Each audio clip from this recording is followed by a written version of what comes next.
Hey! Look at Yeah! Woo! Hello, interwebs. How are you? Oh! All right. And I'm like still like waking up and my eyes are just watering. Morning! Right? It's We the recorded perfect this at day. night. Good morning! Good morning. Well, I don't know. People might see it in the morning. So that's appropriate. Yeah, true. I just say morning anytime during the day just to throw people off. 3 o'clock, because I work at night. You know, I work the graveyard shift. So 3 o'clock in the morning. Morning! Come in at like 10:30 at night. Morning! People I'm like, walking home from the car show today. It is 2 o'clock in the afternoon. Morning!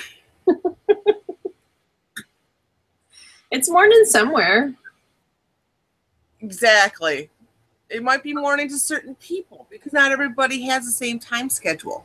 Exactly. You know, like my husband goes to work in the evening. So there you go. Right. So anyway. Yes, I was going to do a quick PSA. Yes. Yes. Go. PSA announcement. People. Check your your blinker fluid, please. It's very important that you check your blinker fluid in your car. There's too many people out there with non-functioning blinkers on their vehicles, and this needs to stop. Please take a couple minutes out of your time this weekend. Check your blinker fluid. Make sure it's at a good level so your blinkers will work, because lives will be saved, cars will be saved, and it's just a few minutes of your time to check it out. That's pretty much it. It's very important. Very important. Very important. Good safety and car tip. Good. Yes. Yeah. Check your blinker fluid. It's important. I agree. Very, very important. All right. So yes. We have only a few topics to go over tonight, but they're massive. And so we're going to go over our time just by a couple minutes because we know we're going to find the rabbit holes in all of these because all of them have great potential to just go somewhere else. So the first topic that we're going to talk about is actually kind of funny. We were so going to talk about the actual debate itself. And then I don't have TV. So I didn't actually watch it. I slept through what they call the JV debate because issues, and during the second debate, I had my DVR set up for things to tape, and Project Runway decided they needed to do a 2.5-hour season premiere, and I couldn't stop my DVR in time. Stupid technology. Yeah. So because I didn't know what was happening, so I followed along on Twitter. Yeah, and I have just basically followed the aftermath, which is hysterical to me. So really what we're going to talk about is not necessarily the debate itself, although I understand that that was kind of... but what we are going to talk about is people's crazy reaction to the debate. Oh! Because people are stupid. Oh my gosh. It was insane. The infighting... just hand me my popcorn because I so needed some to watch this. The biggest was between the people who kind of sort of support Trump and everyone else. Mm-hmm. It's amazing. Like, oh yeah. At this stage in the game, we're supposed to be critical of candidates, whether you agree with them or not. So you want them vetted. You want to vet them at the stage. So I don't hate Trump. He's probably not going to get my vote.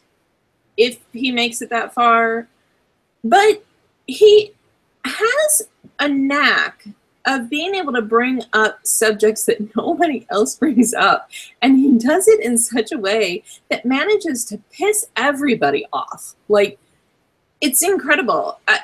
We're finally having a national discussion, you know, like what Obama always wants to have about things. We're having a national discussion about illegal immigration. Why are we having this? Well, we're having it because Trump is, well, for lack of a better word, a dick. And he is talking about it in terms that, while being correct, are rude. But it gets people's attention, and it gets people thinking about things. And now we're starting to see news articles. Oh, 30% of crimes in the Southwest area are area of the United States are being performed by illegal immigrants. 30%, people. That's ridiculous. Oh, yeah.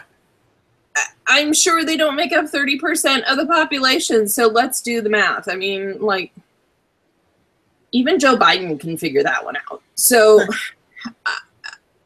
I like him for that. I don't know that he's a serious candidate, but it's so funny to watch the people that are like rabid for him. Like, yes, this is what we need. Oh yeah, it's been hilarious watching that part because after the debate, like I said, I didn't watch it, but what I was doing is I was just going to Twitter, just hitting that the retweet on certain comments.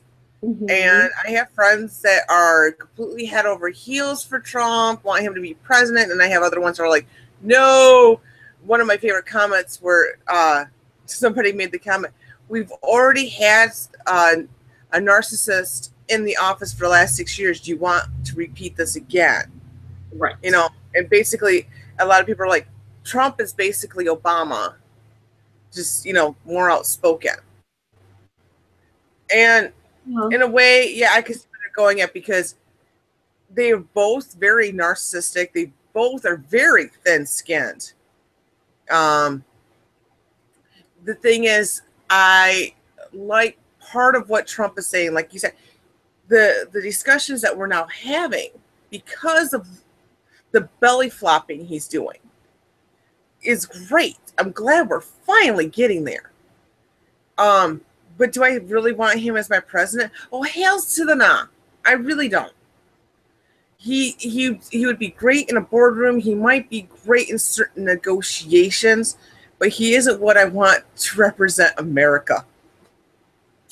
Yeah. The hair alone I don't want to be seen in the White House. I'd rather see my hair in the White House. Your hair is awesome. I know, right? Just so people can get more of a look on it, because I don't have the brightest lights on it. It's so cool, people. It's like orange and pink and yellow, and it's like flames. It's awesome. Seriously. You know what? On the May Dames page, you need to upload that picture that you took earlier outside that really shows the colors. That would be awesome, so people can see what you did. It's really cool. I could do that. But we digress. My understanding is that Carly Fiorina did phenomenally well. Like this was a surprise to anybody. This woman can carry herself quite well. She managed to run I believe, Fortune 500 company. And despite the fact that some stock prices went down while she was there, that might have something to do with the rise of Apple while she worked for Hewlett-Packard. I'm just saying that it may not be totally her fault that stock prices fell because technology. But right. Facts. I don't want to bring facts into it because we're all about the feels, right? The feels. So the feels are that she was the only girl on stage and she wore pink. It looked very nice on her. I would have gone with red. Bright pink. It wasn't a bright pink. It was like a dusty rose kind of color. It was pretty. Yeah, and it was nicely tailored. That's a big key. It was tailored. I will say this. The way that Carly and I well, actually, everybody on stage from the pictures that I saw, they were all pretty well presented. They were pretty well put together, which I was like, wow, that's the first time I've seen that. Because I don't know if you remember the last election cycle when Michelle Bachmann was running for president. I don't know if you remember the atrocity that she walked out on stage in. It was this white, like, Captain and Tennille outfit. And all I could think about was, really? You're pretty well put together. What are you doing? Who dressed you? And I didn't feel that way with Carly Fiorina, even though I hate pink, like despise the color pink on every level that I can possibly think, except for when it's in my hair. When I have pink hair, I really, really like it. But she looked good. And she had presence. There's a meme out there that just cracked me up when I saw it. It's Leonardo DiCaprio from The Great Gatsby with a glass of champagne, and it says, here's to you, Carly Fiorina, on a stage full of men, you were the only one with balls. Awesome. So I'm not saying I totally support Carly Fiorina, but I'm certainly keeping my eye on her. I'm very interested in what she has to say. I'm very much in Ted Cruz's corner right now, although I think that he's playing an interesting game because he's actually trying to keep Donald Trump close to him and kind of support him and be kind to him and not like throw him under the bus like the other candidates are doing. And it's an interesting approach. I get what he's doing. He's hedging his bet that Trump isn't staying in the race. And if Trump isn't staying in the race, eventually the people that support Trump are going to look to Trump to see who they should be supporting because sheep. And if Cruz keeps on being cordial to Trump, the swell of support that's behind Trump may very well transfer over to him. It may end up being a huge gain for him. It's just a little weird right now, especially with the comment that Trump made about Megyn Kelly. And I'm not even going to say the comment because I'm sure everybody listening to this has heard it. It was pretty nasty. And while everybody else is pretty much condemning him saying that, Cruz is like, whatever. I don't know if that's the right tactic. Like, there may be a better way to handle that without actually throwing Trump under the bus. Like, hey, you know, he just talks, says whatever, and you kind of got to take what he says with a grain of salt. Should he have insulted Megyn Kelly? Absolutely not. Should he have been so vile? Absolutely not. But he said what he said, and get over it. That may be a better even my boss made a comment that he finds it funny that you have people at Fox News and on the conservative side trying to shame someone who has no shame. And I never thought about it before, but I'm like, oh my goodness, you are so correct. Donald Trump has no shame. Nope. He made the comment, if his daughter was not his daughter, he would date and do things to her. Right. He has no shame. And here we are sitting there going, shame on you, Trump. He don't care. He has none. His ego outweighs any kind of shame he might have. This is true. So, and for us to sit here and try to talk to him like he's a normal human being, no. Not saying he's better because he's not. He just doesn't have the same brain waves we all do. Like we all have, like some of us have this thing called guilt and shame in our heads because if we do something wrong, we apologize. He doesn't. His brain does not function like that. Nope. His ego is absolutely amazing. I tell people at work, if I could just have 10% of his ego, I could rule the world with just 10% of his ego.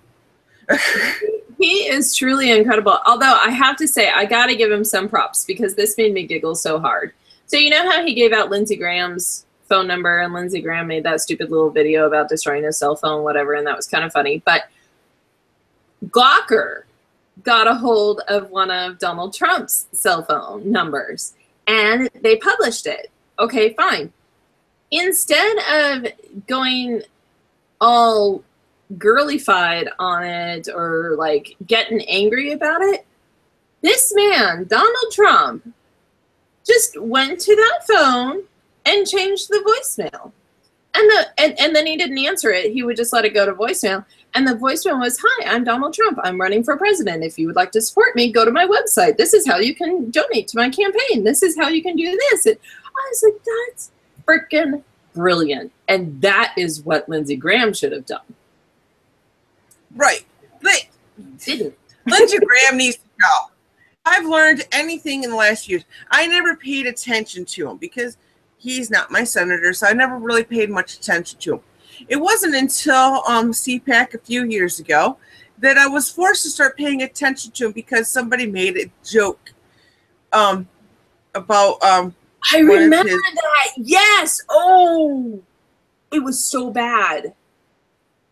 Yes. Sorry. Here's the thing. To this day, every time I hear Lindsey Graham, those two words instantly follow in my head, and I never repeat it to anybody else so they don't hear the same thing. So thank you very much, Ben Howe, for destroying my mind this way.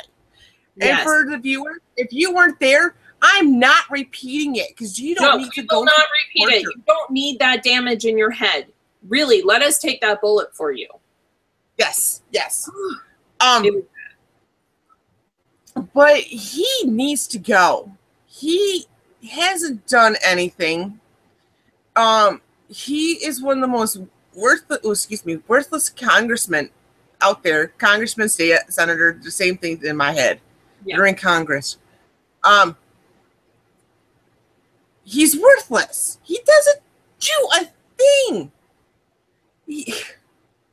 No. He needs to go. There are so many. In all honesty, I could take out some right now that are not going to make it. I would keep in Trump for a bit just for the debates and just because of the fun he is bringing to this election field. Value alone is just worth keeping him in there. It's awesome. Right. But in reality, can we just talk about the people that can just go? This Kasich, he can go. He's basically worthless. Santorum, bye. Huckabee, yes, bye. Kim. Bye. Go away. Chris Christie, bye. You've been upstaged by Trump when it comes to trash talking because you thought you were good, Jersey boy. Trump does it better. Yeah. So, bye. Bush, I just want to see go because I'm over it. Yeah.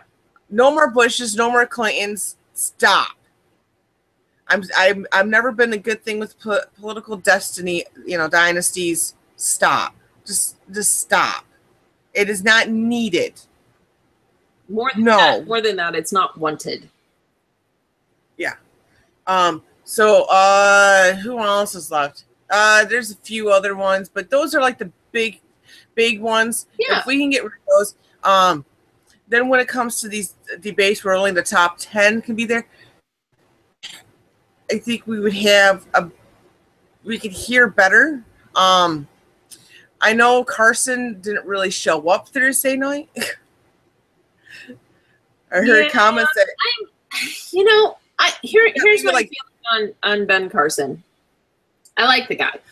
I actually really like him. He's incredibly intelligent and he has a lot of good things to say. And he did show up with a couple comments which I thought were hilarious, but I really don't see him as presidential. No. Here's the thing. I've seen people say he would be good as a director of health and human services, but if I was elected dictator, that would be one of the departments to go. I would make him Surgeon General. I Yes. think he would be very good in that department. Yes, that is where I would like to see him. I'd like to see him in the cabinet because I think he brings a point of view that most people don't have. I mean, he grew up dirt poor, and pulled himself up out of that and became the top neurosurgeon, I think, in the world, and is just brilliant. That's the story that needs to be told, but I don't know that it needs to be told from the Oval Office. Right. So I like him. I don't mind him being in the race. I think that he brings, like I said, a different level to the playing field, which is interesting, but ultimately, I don't really see him representing America. Right. And just so we're clear, that has nothing to do with the color of his skin. At all.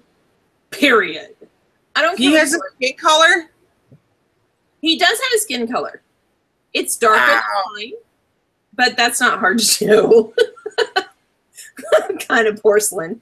But I'm really tired of the Democratic side constantly saying that the GOP is a bunch of old white dudes. I think if you look at the people that are running on the GOP side, that kind of takes your argument away. We've got a woman, a couple of Hispanics, a black man, and most of the white men that are running, quite young. So, shut up. I was going to say, at the beginning, somebody did a median age of what we had in the GOP. And it was before, like, Huckabee and, Graham and all the, and it was under 50 was the age. It still might be under 50 because of how young. Rubio's what, 43? Yeah, he's about my age, so yeah. Which is stunning. But, it's been funny, like you said, the aftermath. People are sitting there going, well, the reason they want Trump is, well, he has the most executive experience. What does that have to do with anything? I said, so does Carly. She ran a company, and she did a very good job. She saved the company. Even though everybody's like, well, look what she did with the stock prices, and she had laid off people. When she laid off the people, she saved the company. So temporarily, yeah, people were out of work, but because she saved the company, a lot of people got to keep their jobs and are able to grow the company back out and be able to rehire more people. Oh, you know what I'd like to do, though, is I'd like to follow the people. I'd like to follow up with the people that got laid off, and I want to see if they got better jobs having been laid off. Ooh, yeah, that'd be interesting. Yeah. And that could very well be what happened. I mean, maybe being laid off was the best thing that happened to them. They probably got a severance package of some sort, which allowed them to take the time to find a job that really, really worked for them. Maybe they found careers that really boosted their income and looked really good on a resume. You never know. I'd love to follow up with these people and find out. People always assume when you get laid off that suddenly everything is worse. Yeah. That's not true. Oh. Most of the time, that's not true. So I'd like to dispel that myth quickly. But so we've gone really long on the debates. It's okay. Let's talk about Zimbabwe. The big Z! Okay. Because it was so funny. I posted a map on Facebook. It was my favorite map ever. And I had people pissed off at me going, that's a map of South America, right? I'm like, duh. That was the joke. Because it had picture, it had just it was a white background and just a black outline of South America with all the countries. And you're going, people who can't find Zimbabwe on a map shouldn't be upset about somebody killing a lion. Which is true. Yeah. But people were sitting there going, We're not going to find Zimbabwe. And I'm like, that's the joke, idiot. People are going to look at that and try to sit and go, well, yeah, it's over here. It's over there. It's not there. Most people don't even know where anything is on a map anymore. No. Though, granted, there are parts of Europe I'm not going to be able to tell you what are anymore because I studied geography back in the 90s. Some things have changed since then. Indeed. So there's some Eastern blocks that I'm not exactly sure what's there. There's new countries too. So yeah, no, exactly. It's all very confusing. But you know where Europe is, and you can generally tell people where the main countries are in Europe. Yeah, like give me a couple of tries, I'll find it. Right.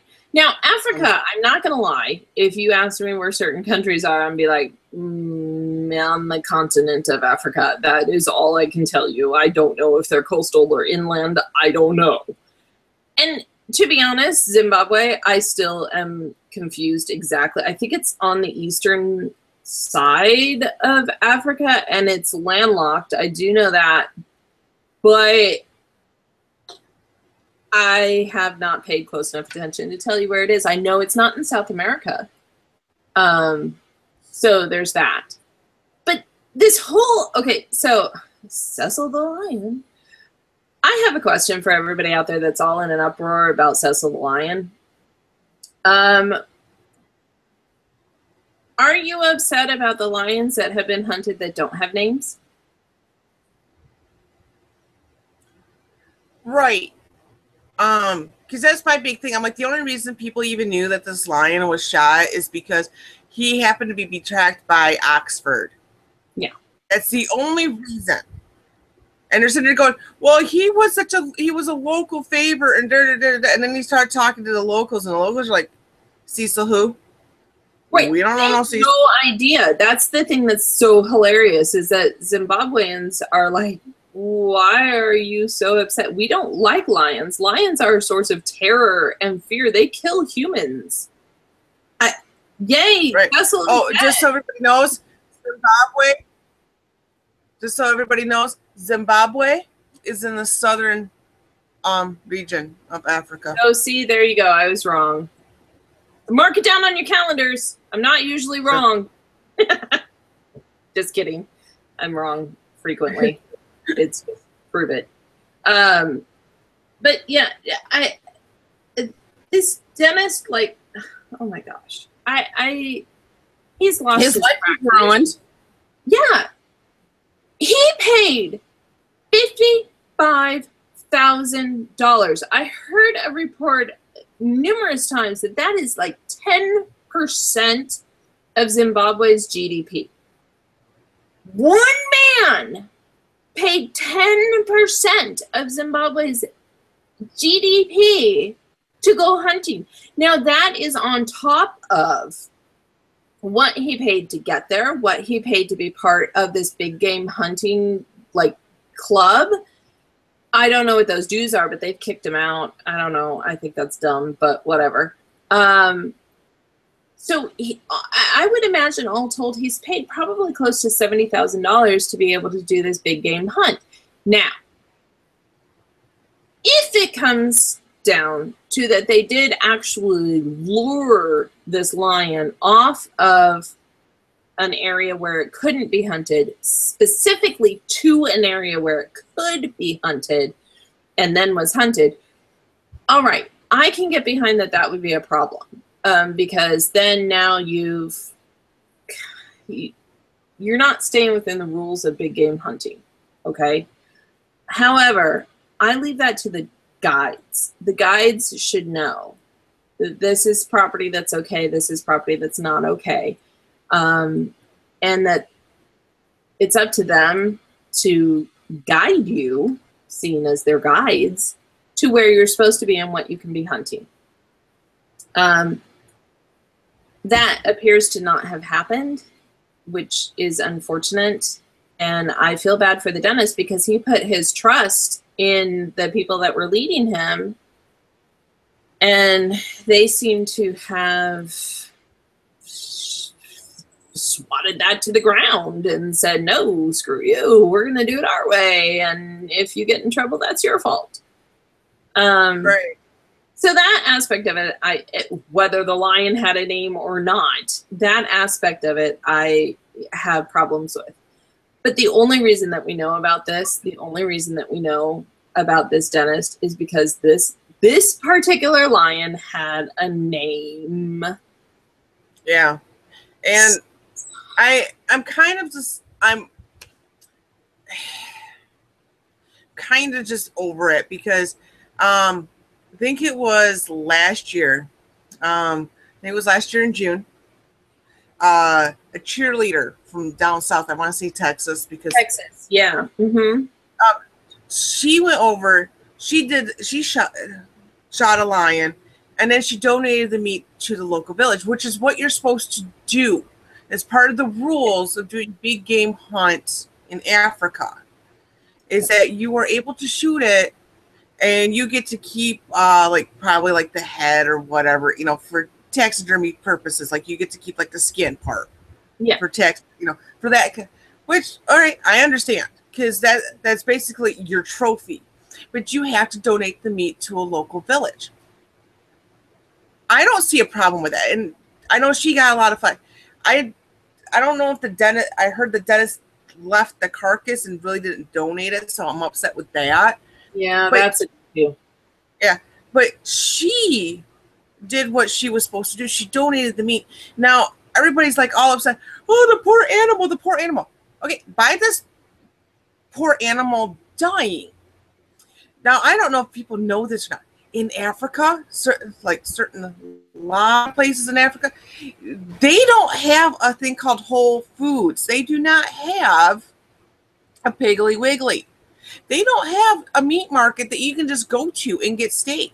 They don't have peanut butter or any, they can just go and get food easily. It's not how it works over there. So here you have somebody sitting there going, hey, here is how much does a freaking lion weigh? 500, 1,000 pounds? I don't know. Add those together. Oh, they're heavy. Yes. 1,500 pounds. Okay. So maybe not that much. Yeah, like maybe I said, 1,000 is right. I don't know. We'll look it up. Maybe. Yeah. Or look it up yourselves. You're not dumb, audience. You can look it up yourselves. Yes, you know how to use Google just as well as we do. Anyways, so, but here you have big meat, big cat, and it's going to be red meat.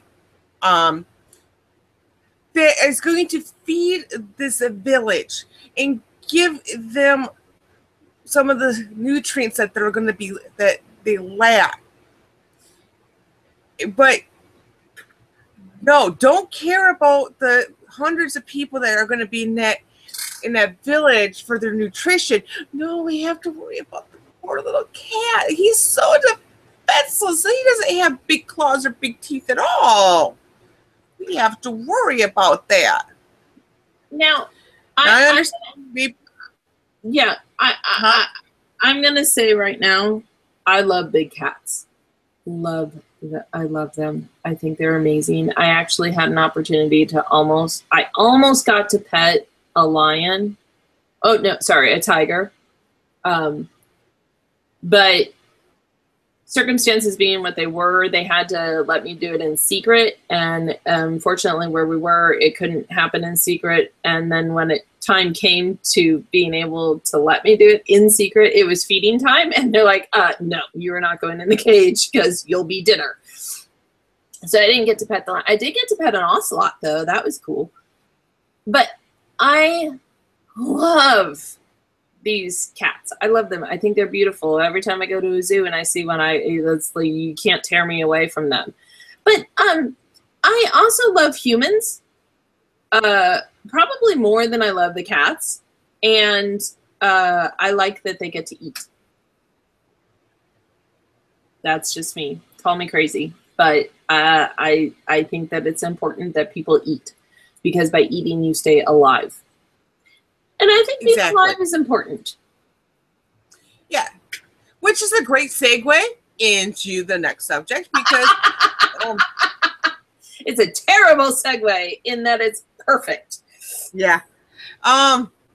Speaking about people being able to live, Planned Parenthood, the Centers for Medical Progress came out with another video. I've been told there are 12 videos altogether. I don't know about you people, because they're progressively getting worse. I'm afraid we're only at the 5th.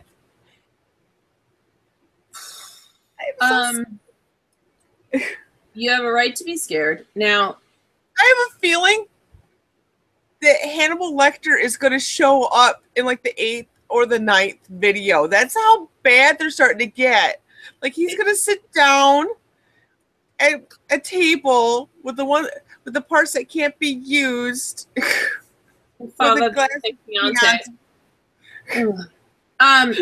so here's the deal. Those of you that do not have the stomach or heart to watch the videos, take heart. I, for some unknown reason, am able to watch them. I'm not saying it's easy, and I'm not saying that I enjoy it. What I am saying is I feel very strongly that these need to be seen, and that I understand that other people don't have as strong of a stomach as I do. I actually have a really strong stomach. I can take a lot. I was the girl in class that actually went, ooh, when we got to see videos of open heart surgery. So I can take a lot, and I am making a pact, a vow, whatever it is right now, that I will watch these videos. And I will cliff note them for you if you want me to. You can find me at InDepthGirlism on Twitter. I haven't been tweeting my thoughts out on them because I just can't handle the stupid that comes along with that sort of stuff. I do put my thoughts out on Facebook, and if there is a demand from our viewers who can't stomach watching the videos, I will gladly put those thoughts on Maid Dames as well. It's up to you. Let me know. Follow me on Twitter. Let us know on Maid Dames. Comment under the video, because I'm happy to give you Cliff Note versions of the videos, because they are really, really difficult to watch. I have a very hard time watching them. It's scary watching the level of callousness that these people have for human life. They can't even refer to it as a baby, although when dissecting remains, they have no problem saying, "It's another boy!" So we value the parts of a human life, but we don't value a human life. That is sick beyond all comprehension, and I can't stand it. And if Planned Parenthood does not get defunded, and I cannot believe that Senate did not vote to defund Planned Parenthood. I don't get it. I don't understand. But ooh, I do. Wait. Okay. It was a political reason. And it has to do something with, they have something happening in September. So that's why it didn't get the support it did this time.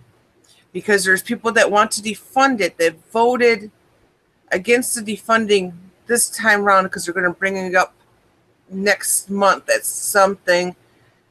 And I forgot the reason. But there is a reason. I just forgot what it is. I will try to remember what it is, look it up, and I will write it out. That is the reason. I hope that is the reason. I hope that sanity and morals and being human come into play with this, because honestly, the first video was really hard for me to watch. It was talking about the selling of baby parts over salmon and salad and wine. And this last video showed from inside. I mean, they actually talk about that all the parts get put into a bag together, and it's horrible. Oh, and my favorite part of the video is at the very end when the director person that they're talking to looks at the lab technician and says, "And do you know anything about why our Texas affiliates believe that this is illegal?" And the lab technician goes, "Really?" That's the end of the video. So God bless you, Texas affiliates. God bless you for realizing that this is illegal. It's illegal to sell fetal body parts. That's end of story. So I really hope that in September that they do vote to defund Planned Parenthood fully and completely, because contrary to popular belief, they do not actually perform mammograms. They don't. They don't have. There was a chart that came out of clinics, that, you know, like low-income clinics that can do mammograms free. There's like 8,000 of them in America, and then how many of them are registered with Planned Parenthood? None. Planned Parenthood has no mammograms. Does not do that service. The nice thing is, again, it's been one of those things that has been brought into more of a talking points with people at my work. I can't wait for it to get more attention on this. But one of the guys I worked with, he's sitting there going, "Yeah, we were told in high school, you know, for like sex ed, that you went to Planned Parenthood. That's where you would get your free condoms, and women could get this service done, and this service done, and this service done, and they're not doing that." I'm like, no, they're not.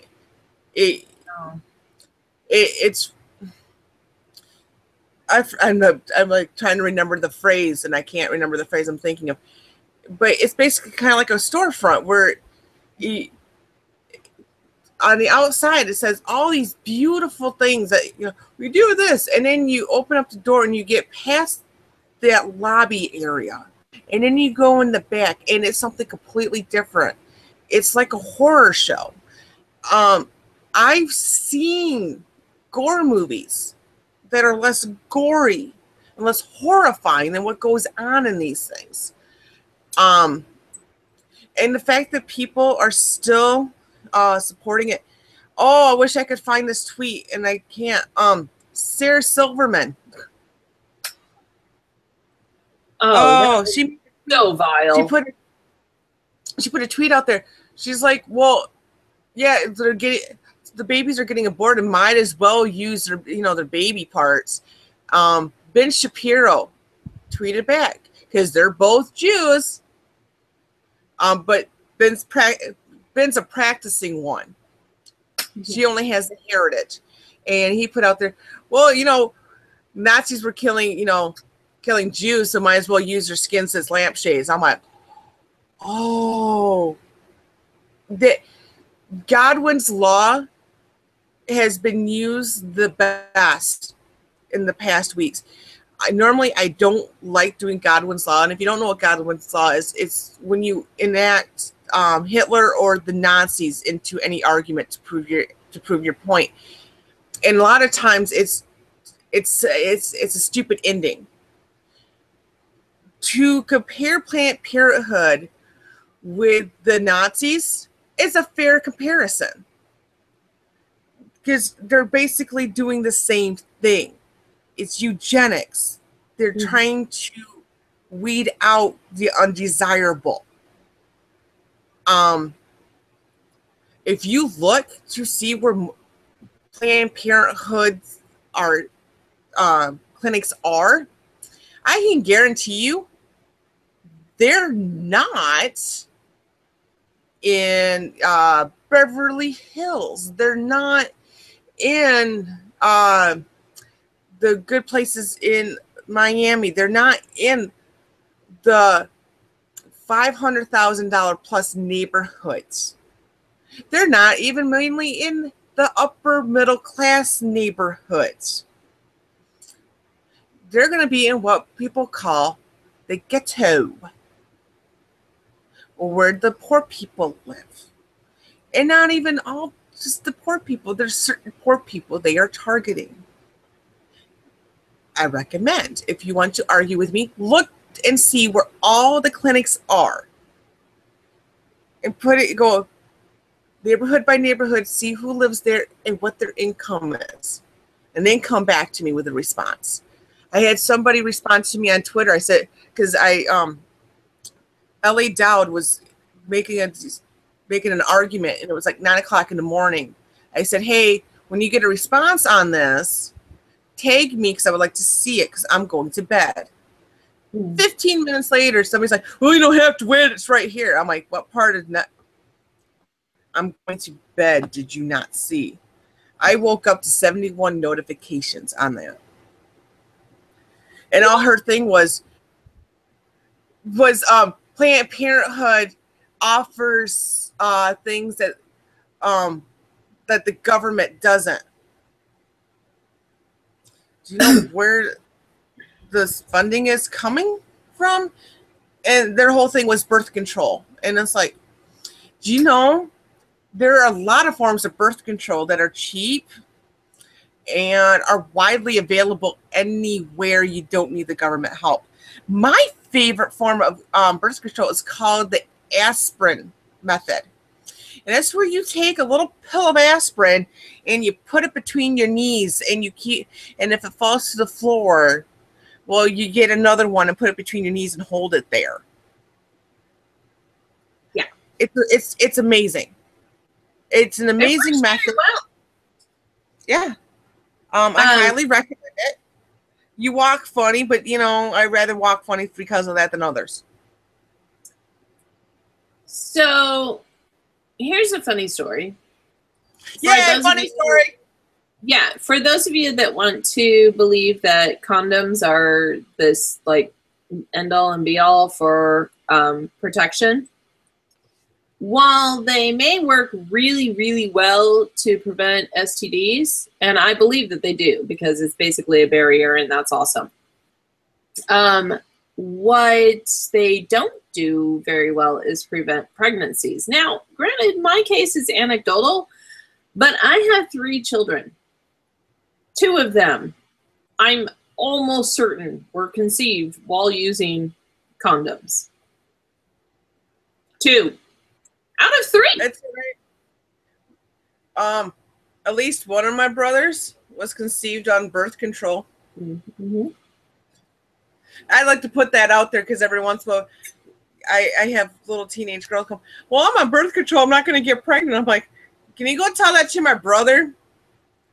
Because pretty sure he was conceived. Because my mom had to take it for another reason besides birth control. But it was basically, it was birth control, but because of the hormones in it. Yeah. That's why she had to take it. At least one of my brothers, if not all of us, were conceived while my mom was on birth control. So it's not 100% idiots. They never are. The only thing that is truly 100% effective is complete and utter abstinence. Now, I get it. I understand. You're with your boyfriend. He's whispering sweet nothings in your ear. He's kissing you. He is being very sweet to you, holding your hand, caressing your hair. And you get caught up in the moment. Been there, done that. I'm not an angel in that respect. I'm going to just throw that out there. However, if you are mature enough to make the decision to have sex, why are you not mature enough to make the decision to be a parent? Just saying. I don't really understand that. And if it's something that is going to interfere with your life somehow, a baby is going to interfere, a child, something that was conceived out of love or lust, is going to interfere somehow in your life, may I offer a suggestion?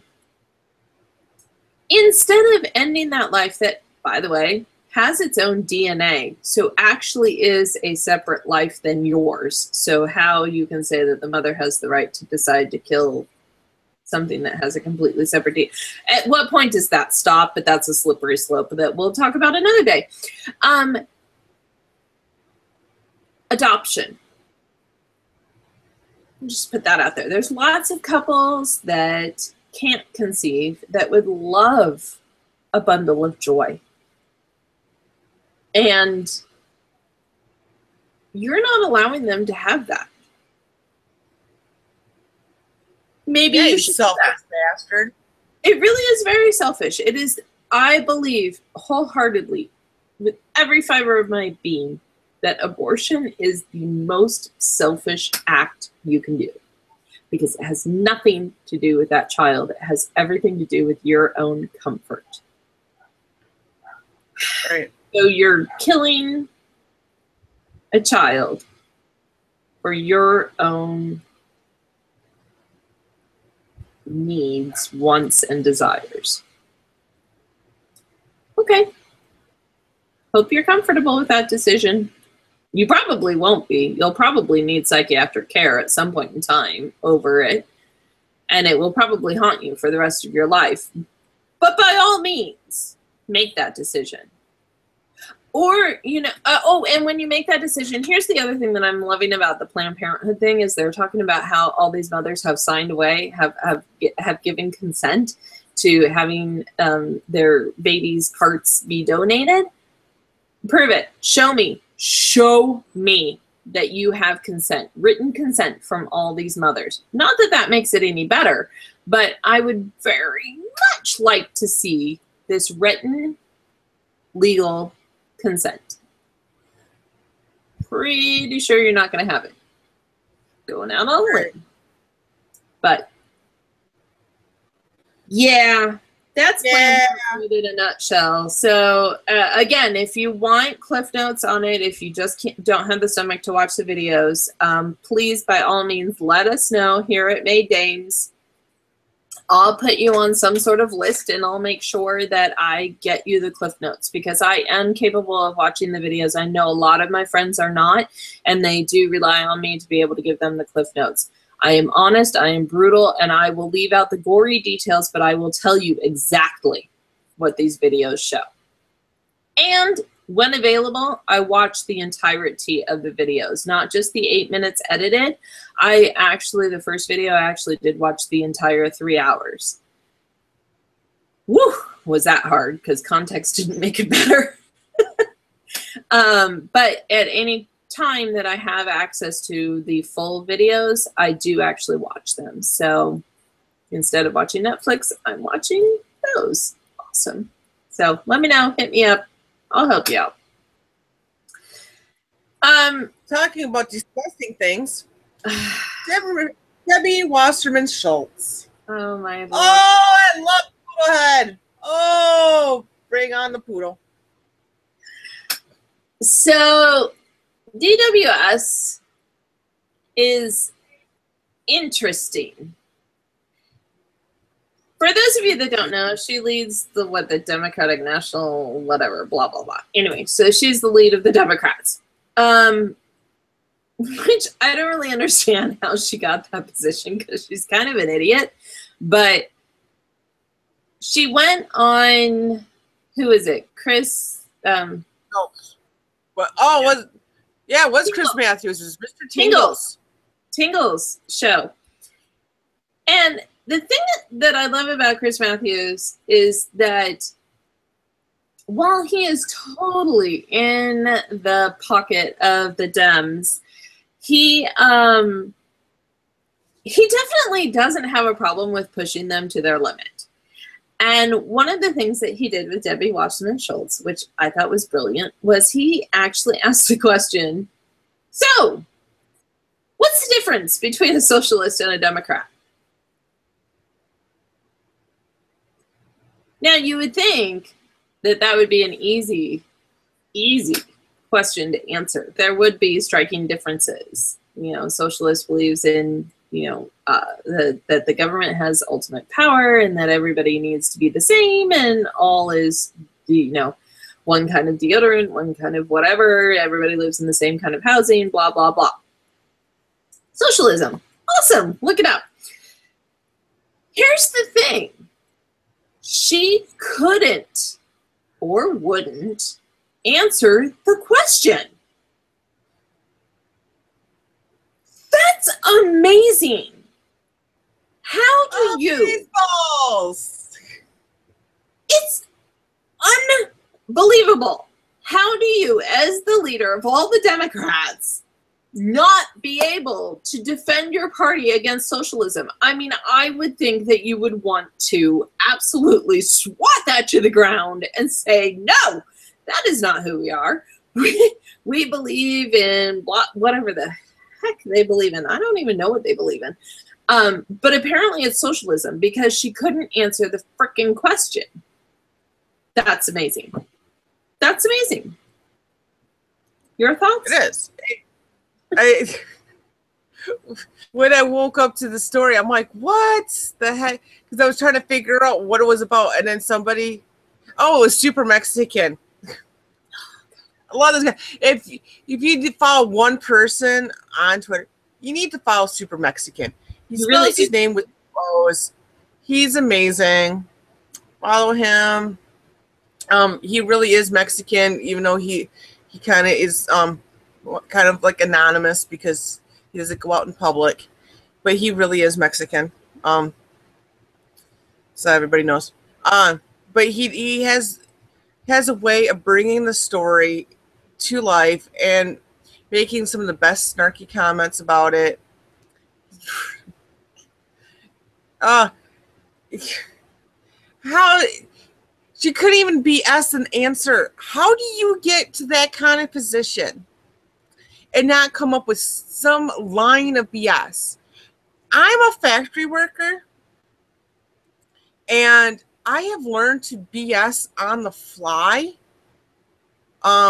Sometimes to be funny and sometimes because I just don't know the right answer, but I can BS the answer well enough that it sounds good. I have BS'd my engineers. So for her, I mean, she couldn't even make a joke about it. I mean, I got asked by the higher ups at my company. They're auditing me. They're like, what's our quality motto? Oh no, it was a quality statement because there's two different things. And I didn't know what it was. And so I kind of joked. I said, well, when in doubt, ship it out. Thankfully, they know me and knew that it was a joke.